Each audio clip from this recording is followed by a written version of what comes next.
Hey there, Tier Talk fans. Russ Hamilton here from Keepers of Chaos.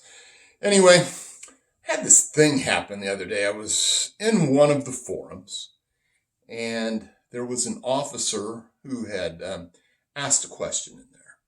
And it was just basically a question of he's going through the training process.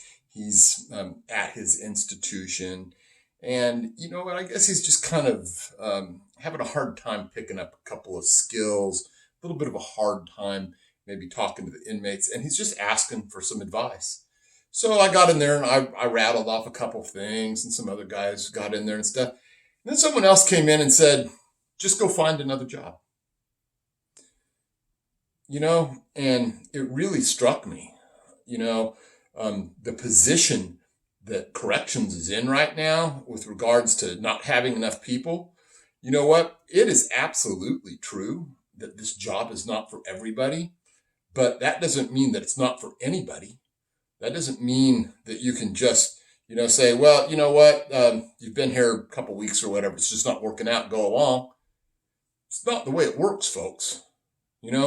There's a lot of people, I would say maybe everyone that's ever done this job that doesn't have, some experience in it has a little hard time adjusting. Maybe can't quite figure a few things out. Maybe just needs a little bit of help from some of their brothers and sisters on the line out there. For us to just be so negative, to just say, well, go find another job. This job isn't for everybody. Just be gone with you. What about, making sure that that's the right decision? What about, seeing if this person can catch on? And it's going to take them some time. Perhaps even if they're the best candidate out there. What are we doing? Are we cutting off our nose to spite our face? Just deciding that that's the way it is? The reason that I'm standing here in front of a camera doing this right now is because of what happened to me on my very first shift. It wasn't my first day. I had a week of orientation, but came in on my first shift. San Quentin, Death Row, East Block, Bayside, 5th tier. All right. So I went there, got there plenty early, like 45 minutes to an hour earlier. Went up there because, I wanted the officer to have plenty of time to give me the lowdown and stuff.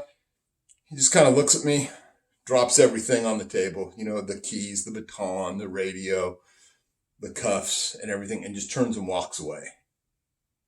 Right? On death row. What are we doing, people? This whole sink or swim mentality has got to go. It's dangerous out there. Yeah, there's probably some candidates out there that do belong in another line of work, but it's not up to you guys at that bottom level to sort that out. It's up to you to try and bolster them up, make things as safe as possible, and try and pass on and impart some knowledge and some skill sets to them.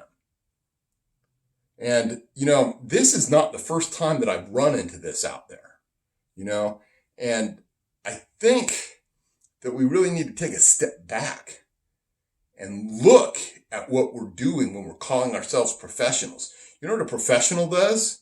Professional makes sure that the person that comes in there that doesn't have any time in, that doesn't have any experience, that needs some guidance, gets that guidance.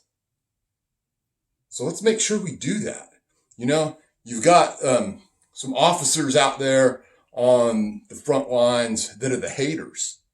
They are negative and they hate everything and everyone. Even the officers that they respect, they hate those guys too.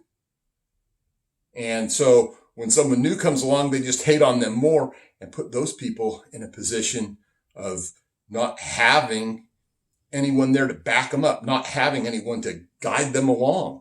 It's just hate, And then we've got some officers out there, really, they have great skill sets and stuff, but maybe they feel like they can't be bothered, or maybe they're being influenced by those haters out there.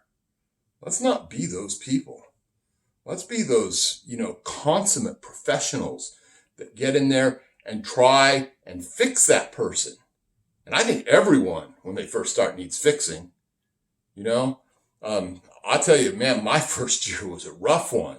I had all kinds of issues and problems and, couldn't really talk to inmates. And then at some point, all of a sudden I started catching on. And I made some really cool busts and things started coming together for me. And I was writing some really long ass reports and I got caught up in some really serious, deadly situations. And then things just started flowing. All right. I think I turned out all right. There's a lot of people out there that are going to turn out all right. They're going to be serviceable, or they're going to be good, or maybe they're going to be even excellent. Let's find out. Let's give them a chance. So, my request to all of you out there is not to be that negative Nancy that's always just looking to, put down. Someone says, I've been having a hard time, and just go find another job. Well, who are you to say that? But maybe you're not the most excellent of officers if that's your initial reaction. Maybe you should be the one looking for another job. Sink or swim isn't cool. So anyway, this is just my 2 cents worth. Just had to blow off a little bit of steam about this. I think mostly because I've worked so hard, to try and provide content to Tier Talk with Anthony Ganji and to try and bring, knowledge and content and training. And then over on Keepers of Chaos to try and give officers that really want to focus on that professional aspect, to give them a place where that's what's concentrated on. And, just having people that fill a room with negativity, it just sucks all the oxygen out of the room. This is a worthwhile career. I loved doing it.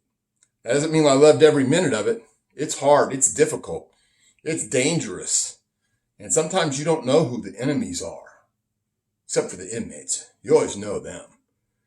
But I think we need to, take a step back and be able to, push forward and talk about the good aspects of it. I'm not talking about sugarcoating anything. But I'm talking about, someone comes into a room and asks about being a better officer, or asks what you would do in a situation, or wants your input on what it's like to be an officer. Spend a minute. If you can, give them an honest appraisal about it. Tell them, well, you know what? There's some great things about it. There's some not so great things about it. There's some things that it's going to bring out in you that are going to be fantastic. There's some things it may do to your personality that aren't so good. But we can have an honest discussion without just dismissing people out of hand. This guy that asked that question, who knows how he's destined to end up? He might quit. He might quit because of that. He might go on to be a pretty good officer. He might go on to be an officer that saves somebody's life. He might go on to promote up the chain of command. He might promote up the chain of command and end up finding ways to help all kinds of people on the line. Find ways to, help them promote. Find ways to make them safer. Find ways to get them the gear they need. Find ways to get them the pay that they deserve. All right? Find ways to get them the training that they need. Or he can just go find another job. Anyway, this is Russ Hamilton. Hope everyone out there is staying safe. Stay aware. Stay frosty. I'll see you guys around.